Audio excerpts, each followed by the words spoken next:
교회를 만들었습니다.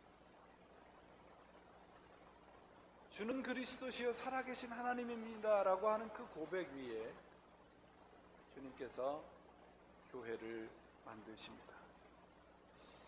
예배당이 필요 없다는 얘기가 아니에요. 알맹이에 해당하는 교회가 없이 겉으로 드러난 건물은 의미가 없는 것입니다. 지금 우리 주위에서 예배당이었던 것이 카페로 변신이 되든지 무슨 개인 집으로 바뀌든지 우리가 조금만 주의하면 이 뉴욕, 뉴저지 근처에서 흔히 볼 수 있습니다. 유럽은 말할 것도 없습니다. 교회가 하나의 관광 상품으로 전락을 해버린 것은 말할 것도 없습니다. 그렇다면 교회의 본 모습은 무엇인가라는 거예요. 교회의 본 모습은 예수님께서 우리의 구세주이시고 그 구세주를 믿는 우리들이 모여서 구원의 역사를 이루어가고 천국의 삶을 살아가도록 인도하시는 그런 공동체라는 거예요. 교회는 여러분들이 세속적인 욕망을 위해서 소원 성취를 하는 장소가 아닙니다. 교회는 예수 그리스도에 속하여서 하나님의 자녀로서 성령님이 거하시는 장소이어야 합니다. 교회가 교회 안에 들어오면 구원이 있습니까? 없습니까? 예? 있습니까? 없습니까? 아멘이세요? 교회 안에 들어오면 구원이 있다는 것을 보여줄 책임이 누구에게 있는가? 우리에게 있습니다. 185 웨스트 매디슨 애베뉴에 들어오면 구원이 있는 게 아니고요. 예수 그리스도를 믿는 공동체 안에 들어오면 구원이 있는 거예요. 그게 교회와 예배당의 차이점입니다. 교회는 예수님을 주님으로 모신다는 것이에요. 그분을 본받고 살아가는 겁니다. 내 중심적에서 이타적인 삶으로 변화되어 가는 겁니다. 예수님을 닮아가는 교회는 그러면 어떤 교회일까요? 그 교회는 우리의 삶의 목적과 방법과 원칙이 바뀌어지는 것이에요. 찬송가 가사에도 있습니다. 주 사귀어 살면 주 닮으리니. 왜 우리가 예수님을 닮지 못하는가? 왜 예수님의 닮을 모습들을 우리들이 보여주지 못하는가? 그것은 주님과 사귀어 살지 못하기 때문에 그렇습니다.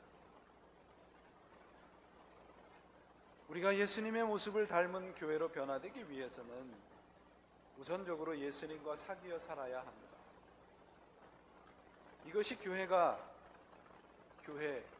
곧 예수 그리스도를 닮은 교회로 되기 위한 가장 우선적인 모습입니다. 오늘 출애굽기 본문을 보시면 하나님께서 모세를 통해서 이스라엘 백성들을 구원하시고 그들에게 필요한 율법도 주시고 그들에게 하나님의 말씀을 주십니다. 지금으로 말하자면 교회로 만들어 주신 거예요. 그러면서 두 가지 사명을 주시는데요. 6절에 보시면 제사장 나라가 되는 것이고 또 하나는 거룩한 백성이 되는 것입니다. 이 두 가지 사명의 의미를 우리가 제대로 알기 위해서는 출애굽의 의미를 우리가 온전히 알아야 합니다. 출애굽이라고 하는 사건은 애굽에서 노예되었던 이스라엘 백성들이 자유를 얻어서 가나안 땅에 들어간 역사적인 사건입니다. 그러면 이 역사적인 사건에 담겨져 있는 영적인 의미는 무엇일까요? 그 영적인 의미는 첫째로 주인이 바뀌는 사건입니다. 그들은 여전히 노예입니다. 그러나 예전에는 애굽의 노예이었습니다. 그런데 지금은 누구의 종입니까? 하나님의 종이 된 사건입니다. 더 이상 애굽을 섬기지 않습니다. 이제는 하나님을 섬기는 백성이 된 것이 출애굽의 의미입니다. 두 번째는 엑소도스란 말이 영어 성경의 출애굽이 엑소도스입니다. 제목이. 엑소도스란 말은 두 단어가 합쳐져서 된 겁니다. X라는 말과 도스라는 말이 단어가 합쳐진 단어입니다. X라는 말은 out of입니다. 원모로부터, from 그런 뜻이죠. 그 다음에 호도스, 도스라는 말은 the way라는 뜻입니다. 길이라는 뜻입니다. 엑소도스라는 말의 뜻은 그 길 밖으로, 곧 예전의 길 밖으로 나온다는 뜻이에요. 이제까지 걸어왔던 길을 바꾸는 것이죠. 방향을 바꾸었다는 말입니다.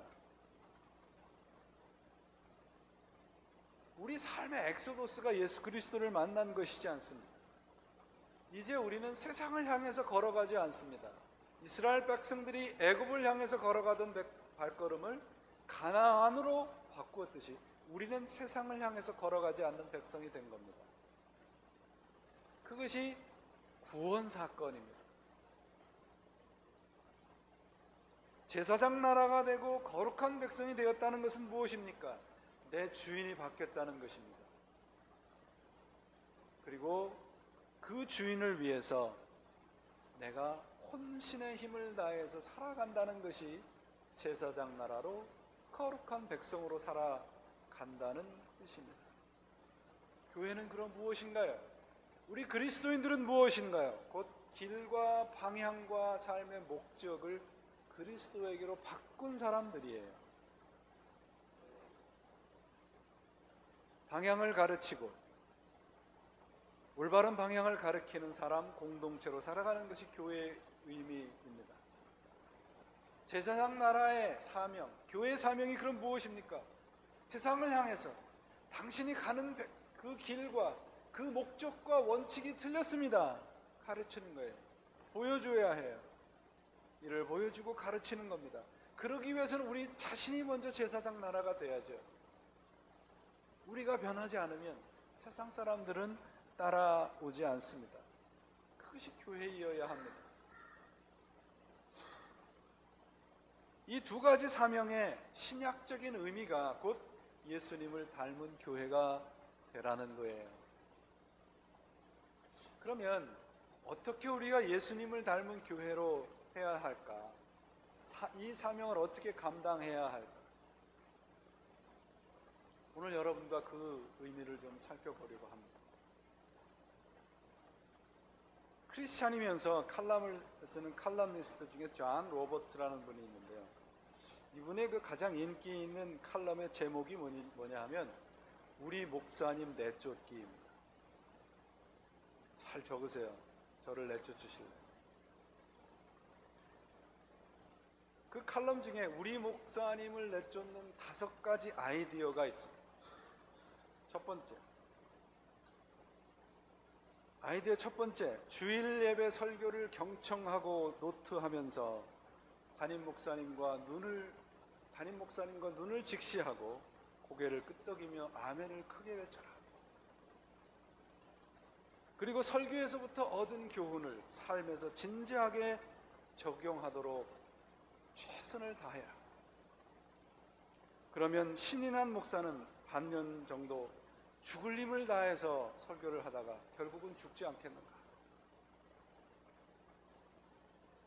두 번째 아이디어입니다. 목사님의 어깨를 두들기며